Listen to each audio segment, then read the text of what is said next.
Welcome to a special themed video here on Guru Grit in honor of Halloween, something I've been toying with the idea of for a couple of weeks to do something like more Halloweeny. So I thought, I don't know, I couldn't choose, me being me, variety's the spice of life. I could not choose, so I thought I would just do a little bit of everything. And so it's going to be a snapshot, I suppose, of how to see occultism in astrology. So in a birth chart. So let's get into this fun Halloween special Halloween presentation on this wonderful Hallows Eve. It's very Halloweeny. We just had the lunar eclipse in Taurus, and you can tell the full moon is felt because there's like dogs barking and fighting all through the weekend. It's been really, really like spooky and super windy and rainy where I am. So, occultism in astrology. Let's look at how to assess and what to look for. So starting with, we're going to go over houses, planets, signs, and then charts, of course. So starting with houses, obviously some houses are going to factor in or be more relevant than others. Always remember that you have to look at everything together. So this is going to make more sense to you when we arrive at the actual chart examples. So what is the actual occult? I think occultism gets a pretty bad reputation for obvious reasons. But the occult, the Latin word occultus, the etymology is just hidden or secret. So I've written an example here. You use it in a sentence once you learn how to spell it. Here goes. The cheating boyfriend occults his phone when his girlfriend enters the room. Couch guy occults his phone as his girlfriend makes a TikTok about seeing him. So occult is just something that is not on the surface. It's just something that requires us to dig a little bit deeper. And so one thing that I truly respect about occultism, I'm a natural born researcher and I'm very, I don't want to say suspicious, but I'm very discerning, is that things that are worth knowing, just like things that are worth having, are not going to be spoon fed to us. They're just not going to be handed to us. They are to be earned. So this is what I really love about occultism is you can have all the books. They're back there. They're some on my table. They're in my suitcase. They're everywhere. You can have all the tools. You can have all the software for astrology, for numerology, the ingredients for spell casting. It's like it doesn't mean anything if you don't know how to move your energy. Okay, so you have to do the research. You have to do the work. It's not like a degree. Once you earn it, you have it forever. You have to constantly be putting in that work and grow your energy body and become stronger and more knowledgeable and apply yourself to life better. It's knowing and doing are very different things. This is very evident when people go down this path. So the occult, so things like rituals, obviously magic, astrology, witchcraft, anything, ceremonial, where we channel energy and direct it toward a specific goal or target. Okay, so these are examples of the occult. What's a ritual? A ritual, you can say, okay, so tomorrow is November 1st, it's the first of the month. Some people blow cinnamon into their homes. Some people say something to bring in fortune throughout the month, like a lucky charm or an affirmation. Some people are ritualistic with their superstitions, such as athletes. They have a ritualistic way or putting on their socks or some pre-game ritual that they do. Okay, magic to me is interesting. I always feel like you're a magician. Like the word imagine is like I'm a magician because I imagine things. I image things in my mind. I make them come true. I think magic is more real than the world we're told is real. As a child, I had a feeling the world was lying to me. So I feel like it was true. So I'm going to stick to that. And then we come to astrology. Astrology is just, a tool. A tool is useless if you don't use it. You can use it in any way that you like. I'm not a fatalistic astrologer, so I feel that this is something that resonates with me, makes a lot of sense. And then, of course, witchcraft. Witchcraft to me, if somebody said to me, just define witchcraft, I wouldn't even think about the Salem trials or women on brooms. I would say the greatest form of witchcraft, and certainly the most effective form of witchcraft, is self-awareness. Okay, if you know yourself, you can carry yourself through life in a way that is spellbinding to those around you. If you have confidence and you know, it's not in a way that removes free will from anyone else. Do you understand? Because if you're truly self-aware, you probably wouldn't be doing horrible things anyway, especially if you're an occultist, you kind of understand. So which houses do we look for in astrology? So in this example, we're going to talk about astrology, but I'll give you some other houses that you can look out for that would help you along your way if you're interested, okay? So the most prominent houses are going to be 5, 8, and 12. Why? Because the fifth house is the house of ceremonial magic and knowledge of the occult. The fifth is also important in Vedic astrology for knowledge of astrology. This is the house of Purva Punya, positive past life actions or karmas. This is the house of the intelligence to make good decisions. It's also a house of learning. And so this is one of the reasons Guru Grit is called Guru Grit, because Guru is to know a lot about anything. It's to be knowledgeable. It's the name for Jupiter. And to be knowledgeable in anything, you need to endure through the learning process. Starting anything is hard. Like if you've gotten a gym pass, the first month or 3 is a little bit grueling and not that fun unless you have something to look forward to, like someone cute goes there. But generally it's an adjustment. And so I chose grit as to make it alliterate. So the fifth house in this sense is like learning, is to be one's ability to absorb information, to apply oneself, and it does deal in mantras as well. So it's pretty magical, I think. And then we've got the eighth house. The eighth house is pretty self-explanatory: witches and witchcraft.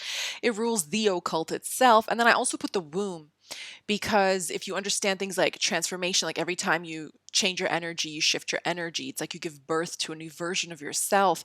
And also I put the womb up there with witches because not just because they're all W's, which I really like, but because the symbolism of the female yoni and the feminine is so important in learning energy work and integrating that in yourself. Okay. And if you get a little bit deeper into it, the magic and the mystery of menstrual blood as well. So then we arrive at the 12th house, which is ghosts and psychic phenomenon itself. It also rules fear. So one of the things about being self-aware and being a good energy practitioner is, to a great extent, reducing fear. Okay. And we do this through knowledge and we do this through practice. We figure there's just nothing to be afraid of. We live and learn. Like yoga isn't satanic, doesn't open portals to the devil. Okay. If your energy is pure, then you can take anything and transmute it into something good. Okay. You become an alchemist. So this is why people are like, oh, if they gossip, it's the evil eye and this is going to happen to you. It's like, if I'm really strong in myself, that would never even factor in. Okay. So it's just doing away with that. Okay. Then we come to the sixth house. And the reason I said I would mention more things. The sixth house specifically is magic itself. Okay, let's put a little spell book over there. So the sixth house rules rituals, and Virgo is the sixth sign. It is quite a magical sign. It's routine and stable, but it is also eccentric. It's where mind meets body or soul meets body. So we need these ingredients to make things happen. The sixth is also, so it's things we routinely do. Like I just mentioned, the full moon, if you're going to practice according to lunar cycles, or even if you did like the farmer's almanac, if you were a farmer, you need the sixth house. The sixth house makes the whole of the world function. Like I always say, you might not want to put on a clean shirt and learn how to iron and shake a hand and look someone in the eye and prepare for your boring interview questions and take the bus. But this is what we need to do to get that job. This is what we need to do to woo that girl, to get the girl of your dreams. You have to do those sixth house things, okay? So it rules accusations as well and conflicts, which is very much in the theme of witches, I think. So being accused of things, okay? And fighting. And Earth is nothing more really than, well, one, it's a mass graveyard, but two, it's also like grounds for spiritual battle and spiritual ascension, okay? And it's giving very Salem witch trials, and the sixth house also rules superstitions. So there you go. So it's one of the less mentioned ones. Everyone's like, oh, eighth house is like so exciting and da da da da, but this is actually a really, really interesting house. So I want to do more videos like this on my Patreon, going into more details. But yeah, it's going to be so much fun to go through. So planets, some of them's cut off there. So just generally quickly, okay, like, so things that you would think about, like ritual magic. Okay, Mars rules blood. So people give like offerings or sacrifices. And if they don't, sometimes, what happened to me one time, I was sitting there, I was thinking about something. I can't remember what it was. I was deep in thought. I was talking to God as I do. I think a stray cat, that like a neighborhood cat, like people here feed in the mountains, just ran up to me, and it was like, when they like mark you with their scent along my leg, and I was like, "Oh, hey, kitty," and I was just so deep in thought. And then I guess he really wanted attention, so he tried climbing up me, and he's really big. He's like a massive dude, And as he slid down my bare leg, he drew a little blood, and I thought that's so weird. I thought, is that some deity like asking for blood? 'Cause sometimes that happens when you're deep in thought and maybe you're careless with a kitchen knife, maybe you're doing something that shouldn't draw blood. It will be drawn from you to answer your question, okay? And then Mars also rules blades, and usually altars have a like a ritual knife or ceremonial knife. I personally don't have any such paraphernalia, but I know of these things. This is my job, so I do know them. Venus, interestingly enough, is the advisor to demons. Okay, so Venus and Jupiter are Brahman planets. They're teachers. Venus also rules students. Venus taught Jupiter everything. So basically, Jupiter teaches us, but Venus goes to the higher realms and the lower realms. So Venus is afraid of nothing. So Venus is the teacher of Jupiter. Jupiter, apart from being knowledgeable in general, is sacrifices, okay? And when I wanted to do a video on possession as well. Jupiter is where we drive out demons and drive out evil forces, and therefore Sagittarius, in a sense, is like the sign of a sacrificial ground or a ground of spiritual battle. Okay, it's the sign of searching for truth. So very powerful stuff, like bringing in the forces of light, the forces of God, the forces of goodness. Okay, Saturn rules magicians and Saturn rules death. So that one, no need to explain. Mercury rules lots and lots and lots of things. I don't even want to put it in here. You just you gotta get on your Zoom every morning. You gotta get on your Zoom and learn about Mercury. Okay, so Mercury rules our nervous system. If you want to ascend, you want to be enlightened, want to know about anything, he's my favorite planet since I started learning astrology as a teenage girl. I just feel he makes the most sense to me, so I love Mercury. And yes, okay, there's obviously Sun and Moon. I just couldn't get it all in. And then, because I wanted to save time for Rahu and Ketu. So if we're considering the occult and little like occult themes such as this, Rahu and Ketu are so, so, so important. So important. Okay, we know them as shadow planets, and I would even argue and say that they are more malefic than actual malefics. So a rule of thumb is Rahu acts like Saturn, Ketu behaves like Mars. Ketu separates. Mars is a blade, he cuts and burns. He's fire. Ketu burns and cuts as well. And if they're specifically aspected or positioned in the chart, they can be more malefic than the malefic planets themselves. Isn't that something? So for example, the eclipse that we had recently in October has been pretty unstable month. We can chalk that up to the lunar nodes, okay? So Rahu, what is Rahu? Rahu is cold, dark, insensitive, and very destructive. Okay, Rahu is explosions. It's things that go like boom. All right. Speaking of explosions, if you struggle to integrate the use of the nodes and study of the nodes, I would supplement that with outer planets, because I know a lot of people use outer planets, but they don't really perceive the nodes the way I do. So you could say something like that's very like Plutonian, like Plutonian. Yeah, it's very explosive. It's very strange, isn't it? So Rahu rules thieves, theft, thievery, scamming, and illusions in general. This is why he can make people super duper famous, okay? Because fame is an illusion, for example. And Rahu rules devils. So evil in general and the future. Rahu rules the future. So he'll deal in things like technology. If you know someone who has Rahu in the 8th house, chances are things just kind of like don't really function around them. Their energy field can be too powerful for like man-made man-made gadgets. Okay, so he provides us with psychic disturbances. So Rahu moon people are very mentally unstable or volatile. Okay, and I wanted to include Rahu and Ketu because they are sort of like I don't know. It's Halloweeny, but it's true. Rahu is like the thing that drives out the demons. And Ketu is the demon itself. So Ketu deals in possession and being possessed. Okay? So Ketu rules possession by demons and spirits. He provides us with psychic imbalances. Assassinations as well. Also, Ketu can trigger the loss of public figures, loss of life. And he gives a cruel nature. So what is he? He's sharp. So like Mars, he's like a knife. He's dry. He sucks the moisture out of something. We need water to live. So you can't live if you have dry form. You've dried out. You're like a prune, like a raisin, not a prune, a raisin.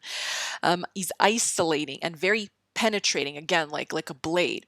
So Ketu, whereas Rahu, and they're very similar. You'll hear, like, as you read more and more about them, they're quite similar in description. So is Rahu is like thieves. So I just did a solar return today, and the lady had Rahu through the 12th, and it signified some travel. I told her, put an air tag in your suitcase, get the travel insurance, make sure your windows are locks are working, like it looks like something might be taken from you. You might lose it or misplace it. It's a little bit confusing when Rahu's involved. K2 is also sorry, it was in the 12th house of loss, that's why. But it's like thieves, right? But K2 is low acts. Things of low morale and poor demeanor, things that are badly done, poorly done. Okay, they're not well, they're morally reprehensible. They're not exactly stellar examples of human decency. They can be violent, they can be underhanded, they can be conniving and secretive, like being poisoned. Okay, amulets and charms. K2 for a woman above anything else is absolutely, I mentioned, amulets and charms is necessary to study so deeply if you want to increase your knowledge base on the occult and how to move energy through your own body. Okay, and then whereas Rahu gives us fame, it's a form of magic where you're completely enchanted by the idea of something or a person. And I mean anything. It can be like this phone or Coca, like any like brand. Okay, like that's like marketing is a form of fame. It's a form of enchantment. You're kind of spellbound by something. You buy things you don't need. You don't need 50 lipsticks. You need to get another one. You don't need 70 watches. You just always want one. And then K2 is the opposite. It's disenchantment. So it breaks that spell. It breaks that illusion. Okay. But I also put he gives a cruel nature. And this is really interesting for K2 moon people.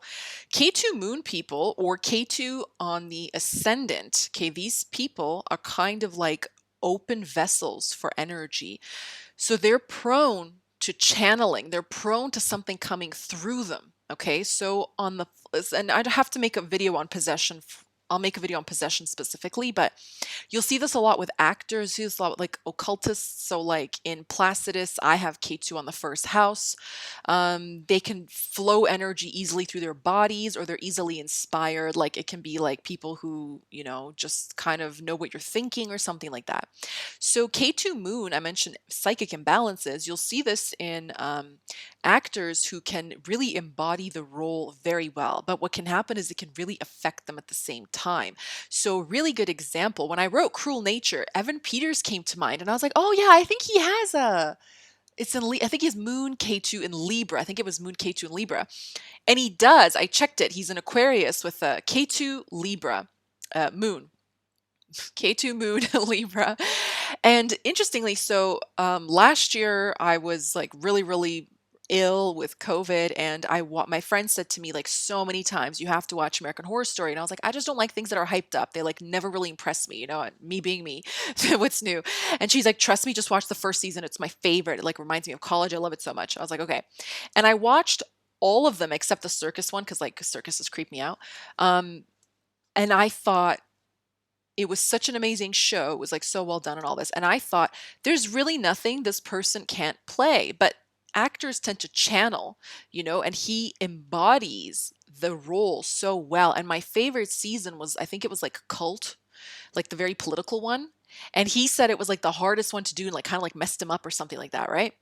And yeah, I just thought that's what it is. Like you can channel that cruelty really easily. You can find yourself in these dark places. So whereas Rahu drives out demons, Ketu, if you don't have good boundaries, if you're not a meditator, if you're not a positive, optimistic sort of person, then it's a bit like a gray area, anything can kind of sort of come in and mark its territory. And I mean that because K2 is a symbol of the flag, so something can come and just claim it, like I can come whenever I want, not to make anyone paranoid, but anyway, this is how energy works.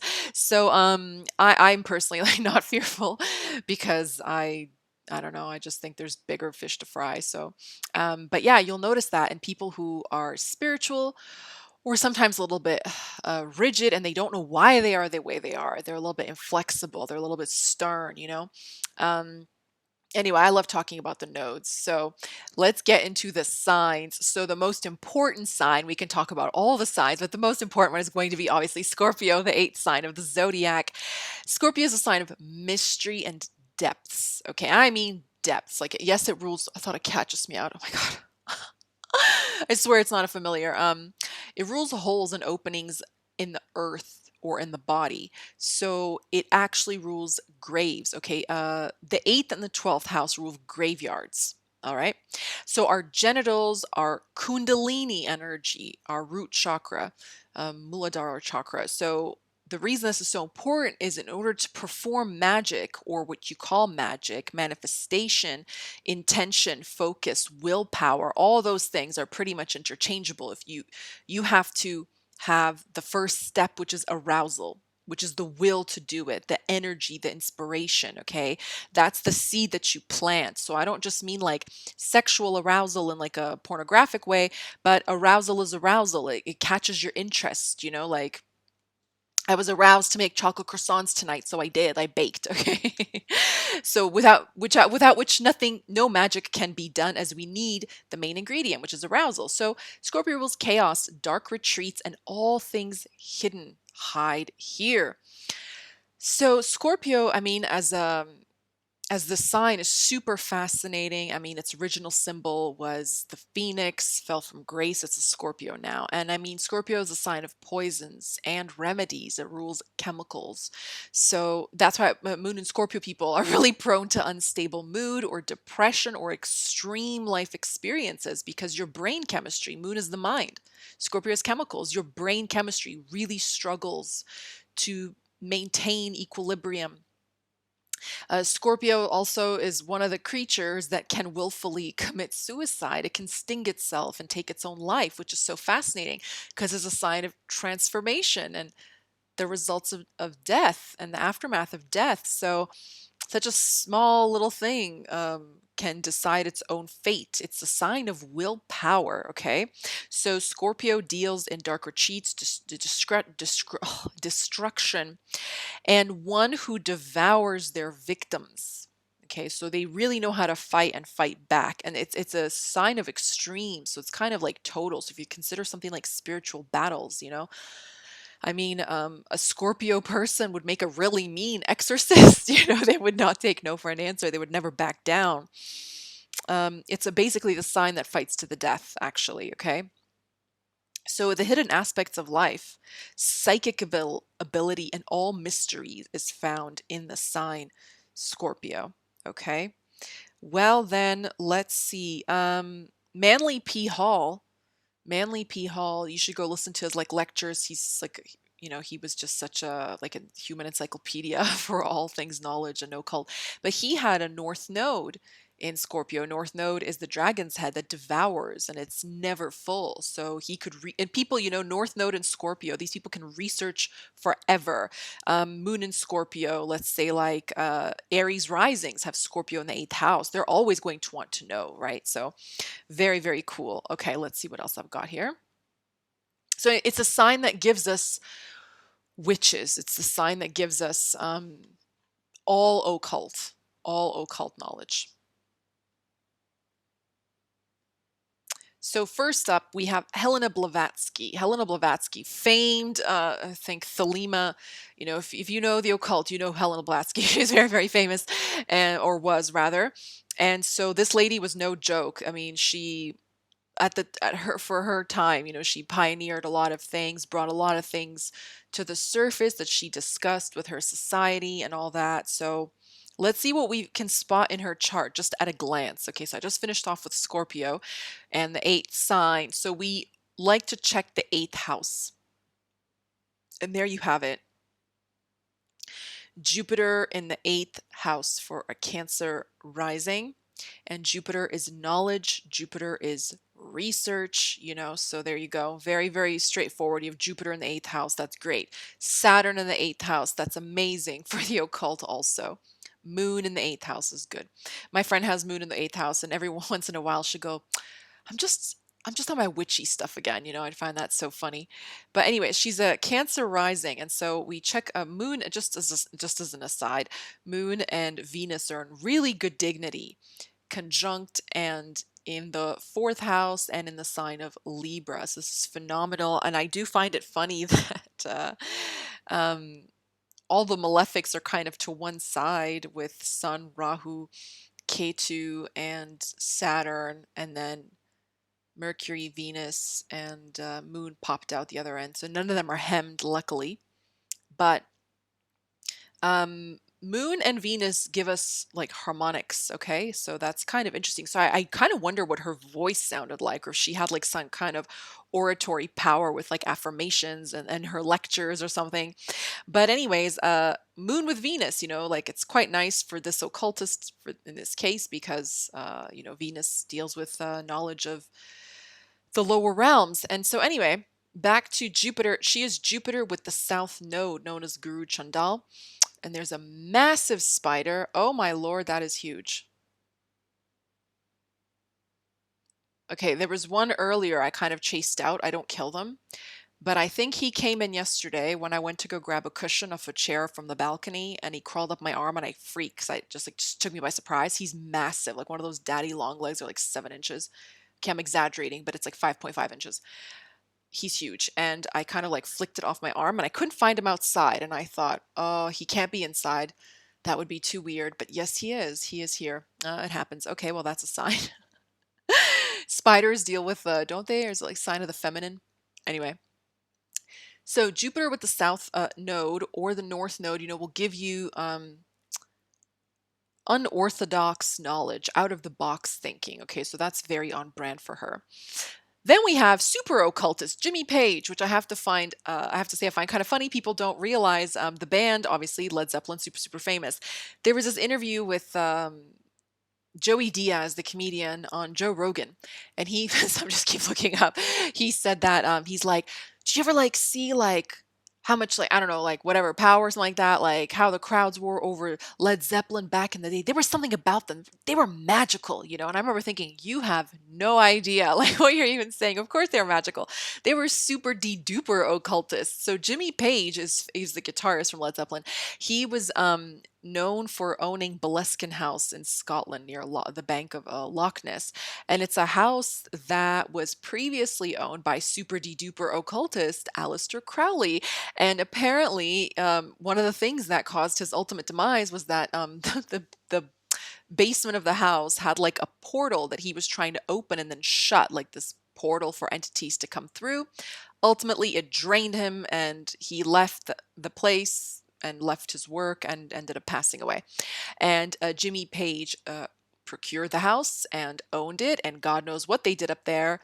I know it was subject to a couple of house fires, and now it's under private ownership, but let's kick it anyways. Here we go. At a glance, we have Saturn in the 8th house. Of course, I don't think that's a surprise to anyone, but Mars is also there. So I do wonder if some sort of like creepy ritual magic or like some sacrifice were performed. I know that Dave Grohl from the Foo Fighters, when he was, I think before he was in Nirvana, I think, he said that he wanted to be famous so that he did a ritual. He said he drew like a pentagram under like a full moon and like cut his hand and he got everything he wanted. I don't know if it's true. That's what he said in an interview, but this is kind of what that reminds me of, like how big they were. And of course, they're, you know, I just find that kind of interesting.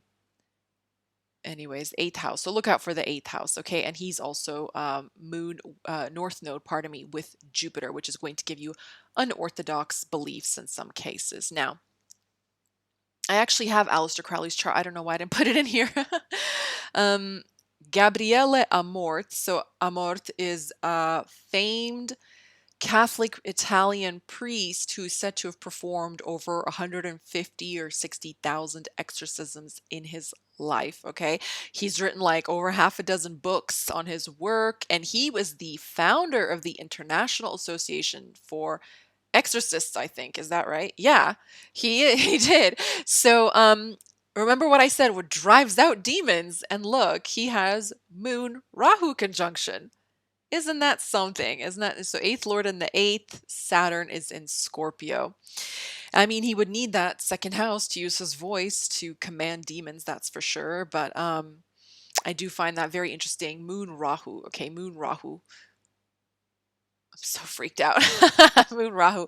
So just bear that in mind, all right? So that look at that. I was just and it's so funny. I was thinking I was like I need an example of someone who would do this kind of work, and he was the first name that I found and clicked on, and there it was. And then remember what I said about Evan Peters? Okay, here's Ted Bundy's chart, and he has Moon South Node and South Node Mars. That's like having double Mars because South Node behaves. It's going to express the qualities that are quite Mars like. Okay, the cutting and the burning away and the separating and the isolating and the being disenchanted. Of course, what we have then is someone like I remember I'm quite a bit of Scorpio energy, but we're not going to get into that. The moon K2 is the more important. And yeah, the moon K2. So he is said to have taken on like a persona or a particular stench would enter the room and his face would contort and he wouldn't look himself sometimes, and that basically he conducted himself the way that he did what he did because it was as though he was under the control of something else. Okay, so that's clearly possession. That's a form of negative possession. All right. And so there's an example of someone who can be possessed, Moon Ketu, and someone who drives out possession. All right. Moon Rahu. And then we come to the chart of super mega occultist John Dee. John Dee was the astrologer of Queen Elizabeth I. He was, in fact, so good and effective that, she feared for her life because her half sister, Queen Mary, was on the throne. And she said, like, you know what, am I going to like die? Is she going to like do away with me or whatever? He said, hold up. So he cast the chart, and much to, her surprise and his own, he predicted the opposite. He said, you're going to be extremely powerful. You will take the throne. You will reign. It will be gold and all this wonderful stuff. Upon hearing this, the queen threw them both in jail. Okay, so she wasn't having any of them. So she locked him up. She locked him up for being really good. Anyway, Queen Mary passed away. Elizabeth did ascend the throne, and John Dee began his work as a super occultist, where he founded what we now know as 007. Okay, that was his signature. He was a super occultist. He would go around Europe, and as a party trick, as an astrologer, would collect the birth details of other monarchs to like do little tricks. He actually loved solar returns. He's like the reason I kind of gave them a chance. And he would basically be saying like, oh, like let's do your chart like as a party trick, but he was collecting their birth information and that he could predict who to do trade with, who to go to war with, who not to, and he was basically doing espionage work for the queen this way. Unfortunately, he did fall out of favor. Anyway, his personal library, Mortlake, is in Richmond, London, and I think it's like he left a massive personal library, but he like I don't even know why these people fall out of favor after doing so much for their monarchs. It's so unfortunate. But anyway, he was known for getting involved with a man called John Kelly, I think, or something Kelly, and they did a bunch of scrying, which they ended up having written something Enochian language. Okay, like it's the angel language, and it got a little weird. If you know it, you know it. If you don't, it's cool. You can look it up, but it's pretty interesting. But he was a super occultist. Like I mean, like dimensions, channeling, astrology, all of it. So to the surprise of no one, there's Jupiter in the eighth house, and Mercury's there too. Remember, I said Mercury's good for lots of things. Don't underestimate Mercury, okay? So, and also Jupiter is his first house ruler. So it's like taking your identity and putting it in the eighth house, okay? First lord in the eighth. Okay, if you put eighth lord in the first, it can also apply to some extent. Might be a little more accident prone. But yes, so we've got that there. I think Sun is there as well. But that Jupiter is really what I'm looking for. Now he's got the sign here of Scorpio in the 12th house and Mars there. So that's pretty interesting to me. And of course, super duper interesting is going to be Rahu, the north node on the ascendant. Why? Because it kind of makes people a little bit more open-minded, what we would call like different, or Rahu rules outcasts. He rules the fringes of society, the people who we don't really want to associate with. And that kind of happened to him. He helped Elizabeth achieve power, and then he was discarded. He was cast aside. So it's a very good chart for an occultist. It's amazing. So look out for, 5, 8, 12, the sixth house. There's a chart I have of a famous English witch called, okay, now I can't see him, so I'm about to start screaming, called Sibylique. I think she's got a lot of fifth house energy. It's like such a cool thing to know, ceremonial magic. Okay, so thank you so much for watching. I hope you've enjoyed that. I hope you have a wonderful Halloween. I'm going to post more on my Patreon. You can find me on Etsy. I'm still doing readings. Thank you for watching. Find me on TikTok and message me on Instagram if you have any questions. Okay, I love you all. Bye for now.